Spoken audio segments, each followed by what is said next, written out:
పోవడం ఓ రోజు ఎట్లాగో పోతాము పుట్టుకలో. అదో అది మళ్ళీ వేరే టాపిక్. బట్ అంటే హెల్దీగా ఉండబ్బా, చచ్చిపోతాం, హెల్దీగా చచ్చిపోతాం అంతే. నేను 40s లో చేయగలిగేది 20s లో వాళ్ళు కూడా చేయలేరు. బాడీ ఎనర్జీ బిల్డ్ చేసుకోవడానికి, షేప్ చేసుకోవడానికి నేను చెప్పట్లేదు, ఎందుకంటే మనకి షేప్ లేదు. రిక్వెస్ట్ అబ్బా, నాదైతే లేడీస్ కి రిక్వెస్టే.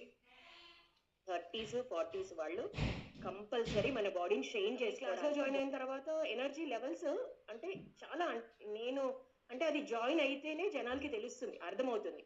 లేదు మమ్మల్ని ఆవిడని చూపించి మీరు చేయలేరు అంటే మేము చనీళ్ళు వేసుకుని దూకేయాలి. ఇంకా ఎందుకు చేయలేరు? చేయగలరు, వాళ్ళు చేయగలరు.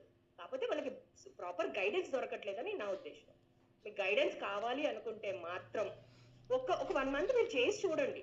చెయ్యగలరు అని నేను కూడా చెప్పను, మీరు చేయలేరు ఈ క్లాస్ని, మీరు అసలు చేయలేరు. మా క్లాస్ని మీరు ఎవరు చేయలేరు, ఐఎమ్ షూర్. అది మీకు టైం పడుతుంది, బట్ చేయగలరు. మేము 40s లో వాళ్ళు మేము చేయగలుగుతున్నప్పుడు, 50s వాళ్ళు చేయగలుగుతున్నప్పుడు, 60s వాళ్ళు ఉన్నారు మా క్లాసెస్ లో, వీళ్ళందరూ చేయగలుగుతున్నప్పుడు 20s వాళ్ళు మీరు ఎందుకు చేయలేరబ్బా? చేయగలరు. మీకు అది అవసరము. గర్ల్స్ కి అయితే compulsory, and the 40s women's నేను అడ్వైజ్ చేస్తాను, ఒక 1 hour మీ టైం తీసుకొని మీరు చేసుకోండి.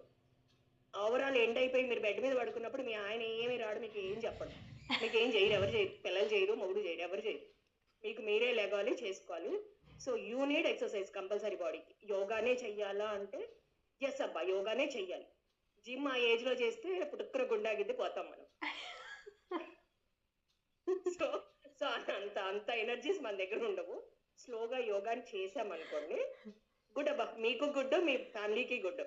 పోవడం ఓ రోజు ఎట్లాగో పోతాము పుట్టుకలో, అదో అది మళ్ళీ వేరే టాపిక్. బట్ అంటే హెల్దీగా ఉండబ్బా, చచ్చిపోతాం, హెల్దీగా చచ్చిపోతాం అంతే. లేడీస్ అందరం హెల్దీగా చచ్చిపోదాం. హెల్దీగా చదవడానికి యోగా కంపల్సరీ. రిక్వెస్ట్ అంటే లేడీస్ కి రిక్వెస్టే.